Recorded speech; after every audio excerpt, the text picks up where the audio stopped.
इसलिए हम तो अब कहते हैं कि जीएसटी का फुल फॉर्म ही गब्बर सीतारमण टैक्स हो चुका है। 90 महीने जीएसटी को लागू हुए हैं और रोज नया सर्कुलर आता है। क्या ये सरल टैक्स माना जाए? सावरकर को जिसने भी पढ़ा है वो सावरकर को न तो अपना नायक मान सकता है न वीर मान सकता है। मैंने पढ़ा है तो मैं तो नहीं मान सकता। क्यों नहीं आपने आजादी के आंदोलन में हिस्सा लिया? आपके पास भी नायक होते हैं। क्यों आपको सुभाष चंद्र बोस जी को हमसे छीनने की कोशिश करनी पड़ती है? क्योंकि आपने आजादी के आंदोलन में हिस्सा नहीं लिया। मेरे पिताजी ने ना ये शेयर्स में भी इन्वेस्टमेंट किया। पीएसएस को फोन लगाओ। पीएसएस? ये आपके फिजिकल शेयर्स को डिजिटल करते हैं। PSS physical share solution. जैसा नाम वैसा काम। कहते हैं जब देश में जीएसटी लागू किया गया या यूं कहें लाया गया तब देश में खूब बवाल हुआ। उस पर गहमागहमी अभी तक जारी है।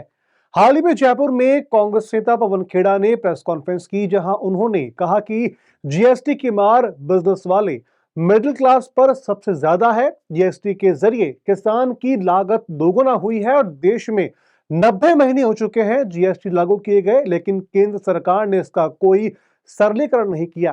किसान पर टैक्स का आतंकवाद लागू है और जीएसटी गुड्स सर्विस टैक्स नहीं बल्कि गब्बर सीतारमण टैक्स है। और क्या कहा, देखिए इस वीडियो में। जिस तरह से जीएसटी ने आम व्यापारी का, मध्यम क्लास का, उपभोक्ता का जीवन में एक तहस नहस कर दिया है, नुकसान हुआ है, किसान तक को नहीं बख्शा। जिस टैक्स को सरल होना चाहिए था वो टैक्स बहुत ज्यादा कठिन भी है और निर्दयी भी है। इसलिए हम तो अब कहते हैं कि जीएसटी का फुल फॉर्म ही गब्बर सीतारमण टैक्स हो चुका है।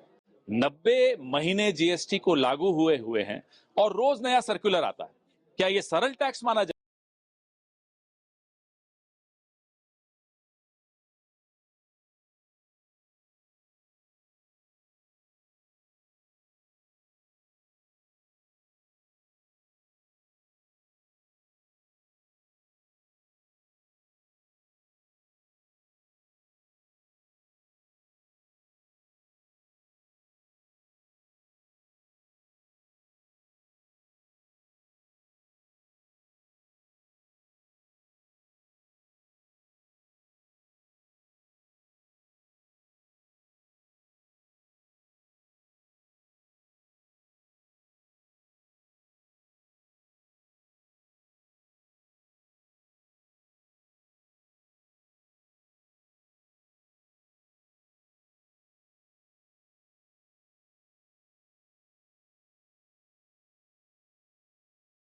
कब बनता है नायक? तब बनता है जब आपने कुछ किया हो। आजादी का आंदोलन में कितने नायक पैदा हुए?